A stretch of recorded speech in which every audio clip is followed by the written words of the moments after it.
everybody. Today we're going to talk about the ionization of water and the kW of water, which is called the ionization constant.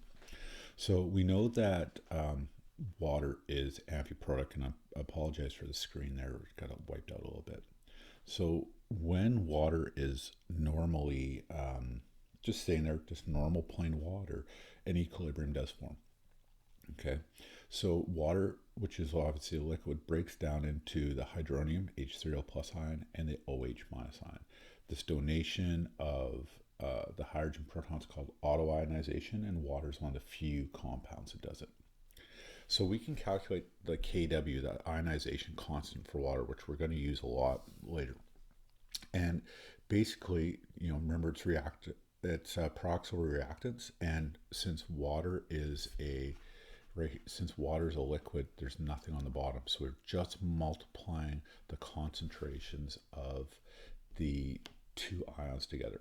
And what we get is a very, very small number. And this is just a constant, a given. But we know then, because these are in equal proportions, when it's just pure water, that the concentration of either of them is 1.0 times 10 to the negative 7 molar. So that's really useful, because when we add an acid or a base to water, it's going to cause an equilibrium shift, and then we can figure out what's going to happen to the concentration of the hydronium or the hydroxide, respectively. Okay, so let's take a look at that. So if we add 1 molar of HCl to water, what happens to the equilibrium of the water? Okay, so there's two parts to this equation here. So we first do the first part, which is the adding the hydrochloric acid to the water. So when we add the hydrochloric acid to the water, we donate the proton to the water, which becomes hydronium ion. So we have an increase of hydronium ion. So we added our two parts here. We have our acid, we add to our water. So we get this here, the hydronium ion and the chlorine ion.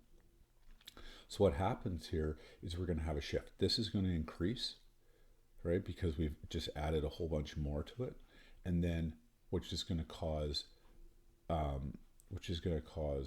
this to start reacting with the hydronium to start reacting with the hydroxide, which is going to create more water, which is going to cause a shift to the left. Okay. Now,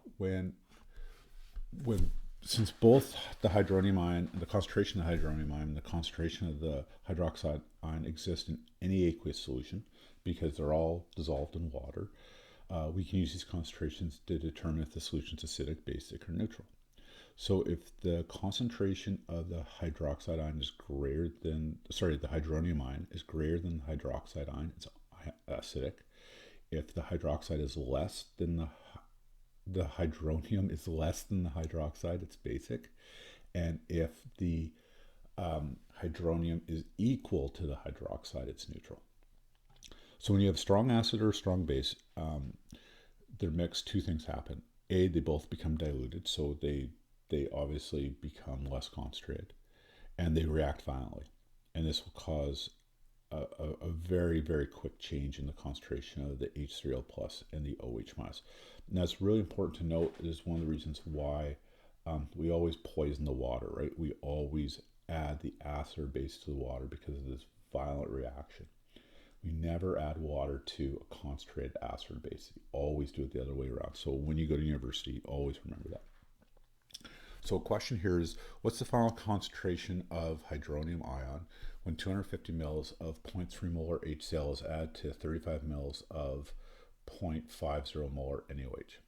So we have to recognize that both HCl and NaOH are strong, and they'll fully ionize into H3O plus and OH. So these are strong acids at strong bases, and remember, there's not a super equilibrium that's going to form here, because they're going to go all the way over. The equilibrium will be in the water itself, not with the acid-base reaction. So in this case, we'll say basically the concentration, the HCl basically just becomes pure H3O plus. We don't have to worry about the chlorine ion. And the NaOH becomes pure hydroxide. We don't have to worry about the sodium ion. Okay. So the concentration of HCl, we're going to take the 0.250 liters, times it by the 0.200 molar, and divide that all by 0.6, which is the total volume of the new system. Okay. And which is 60 mils. And so we get 0.125 molar H3O plus. And then do the exact same thing with the concentration of the sodium hydroxide, which would become OH. Okay, so the 0.035 liters times 0.5 molar divided by 0.06 liters, and we get 0.219 molar for the concentration of the hydroxide. Notice that the hydroxide will be in excess. Okay, so we have a bunch left over. So we're going to take what we have here, which is what we calculated, minus what we started with, and we're going to get what's left over. So when the water ionizes here, so we know what the kW for the water is.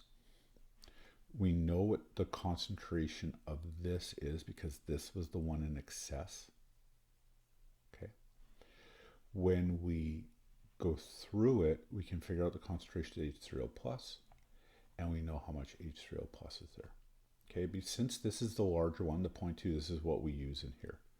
Okay, and then we can figure out what the auto ionization of the water is when there's this much base in it, or in fact when there's this much base left over after the reaction, because there still will be hydronium. Even though it gets all used up in the equilibrium and all that, it will still auto ionize and it'll still be there. Okay, I hope you have a great day.